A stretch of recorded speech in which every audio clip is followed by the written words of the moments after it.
Some copies slightly reduce the original's value, some actually enhance it, and others completely destroy it.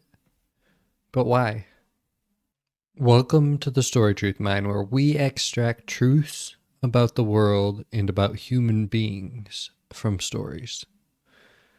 Well, let's think about what would happen if we could simply imagine a copy of something into existence. That's exactly what Ren, a character in L.E. Modesitt Jr.'s Imager, can do. A moment of focus and physical exertion, and he can image something into being. Most goods operate according to supply and demand. Shifting the supply curve to the right leads to a lower price.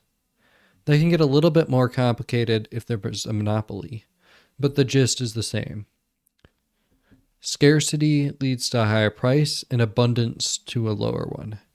For example, if you were to image an ear of corn into the world, it would make other corn, including the original, less valuable. But the difference would be negligible because there's already so much corn and we know how to make more. That's the typical, easily mass-produced commodity. It's not worth imaging. Imaging takes effort, so the effort's best applied to special goods.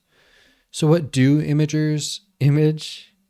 Well, some of the imagers work in weapons manufacturing, imaging explosives into shells, because once the explosives are in the shell, they're very stable, but the process of making the explosives in the middle of this world's industrial revolution and then getting them into the shell is dangerous and can lead to explosions. So being able to cut out that danger is very valuable. But there are also other valuable forms of imaging, where instead of the copy devaluing the original, it actually enhances it. Here's how Ren demonstrated imaging to his family. Ren, you promised you'd show me what imagers do. You promised. I thought about that for a moment. It might keep the subject changed, and I was no longer forbidden to use imaging, but I had to use it appropriately, of course. All right. I glanced to the bookshelf, then smiled. At one end of a line of books was a bookend, a marble L shape with a crystal globe anchored to both sides of the green marble. There was only one because years before Russell had knocked the other off when he'd thrown a schoolbook at me, and it had fallen and shattered. I stood and walked to the bookshelf, looking at the book end. There had to be enough stone and sand nearby outside the house so that the imaging wouldn't be that hard. I concentrated, visualizing a second bookend, identical to the first. Then there was one, sitting in the open space of the shelf beside the first. I turned to Mother. A bit late, but her mouth had opened just a little. I had the feeling that she'd never been quite sure whether I was really an imager. Father's eyes had widened. That initial custom-made marble bookend is more valuable after Ren makes it a pair. And right, that's why we cut two. That's why whoever made them cut a pair out to begin with, because it's more valuable to have them in a pair. And it's not actually just even a little bit more valuable because the mother's very attached to this bookend and she can't get it through traditional means, right? She can't just go out and buy a pair for this bookend. So this bookend has become quite a bit more valuable. But this phenomenon of a copy increasing the original's value isn't confined to custom-made pairs of things where one half is lost or destroyed. It also happens with something like phones. A single phone is useless. Two phones attached by a line by Alexander Graham Bell are somewhat useful and make a nice proof of concept. Maybe one person can call up from the first floor to the third floor and save some stair stepping. But when the whole world is on phones, when there's an entire telephone line network built out, or when there are satellites in space to help us make phone calls, having a phone is a necessity. But phones aren't alone. The same is true of electric cars. One is great if you want to exclusively charge it at home and never go on a road trip and just use it to tool around town and, have your range reduced a little further in the winter. But give me hundreds of thousands or millions of electric cars with the same power charger, and a grid of fast charging stations will be stood up nationwide to make them usable on road trips. And this phenomenon isn't restricted to electric cars. The same was true of cars with an internal combustion engine. It's other people's cars that justify the existence of gas stations and oil change stores and repair places and junkyards that let you buy replacement parts to keep your car ticking. Your vehicle is more useful, more valuable, because other people have their own. And before that, right, your carriage was more useful because other people had their own carriage. And, they made 2 tracks and paths.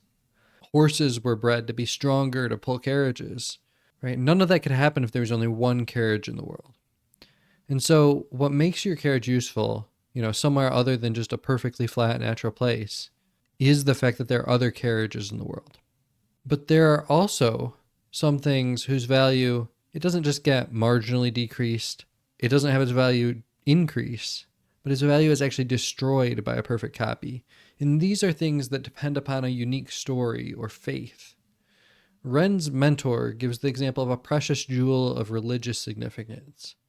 One is extremely valuable, but produce a second via imaging. If we just image a second into being, well, then the original isn't half its value. Its value collapses because it isn't alone in the world anymore.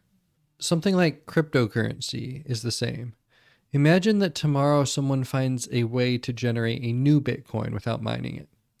Would people just go about their business, content that, one more Bitcoin was in the world, seeing it as, exactly the same as if someone had managed to, use enough power to mine one on their computer? No.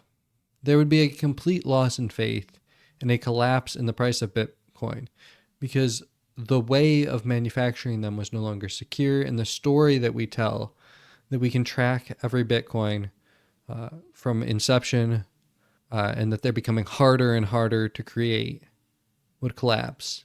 And the value of Bitcoin, like any currency, rests upon a story. And there's also other items. So we have items that are just incrementally less valuable, as though, just another item has been produced in the world. We have items that become more valuable as a result of a copy. We have items that's value is destroyed as the result of a copy. But we also have items that have a less predictable relationship with their copies. Imagine a copy of a book or a song or a movie is made. Well, technology enables us to make a copy just as easily as any imager. But it has at least 2 effects. There's an advertising effect, which increases the value of the original. Right? If someone pirates a book and then they talk about it to their friends and they recommend them the book, that friend may buy the book. Right? So that can result in additional sales. And there are also sales lost due to people who would have bought a copy, but who pirated instead. And so we do a funny kind of thing. We let people copy it through an app like Libby, but then make them delete it so that we can pretend they only borrowed a copy. Those are all of my Imager-inspired thoughts on copying, but please share your own below. I'd be fascinated to hear them. Just don't copy each other. Some people frown on that. I hope you have enjoyed your time in the Story Truth Mine. You are welcome back anytime.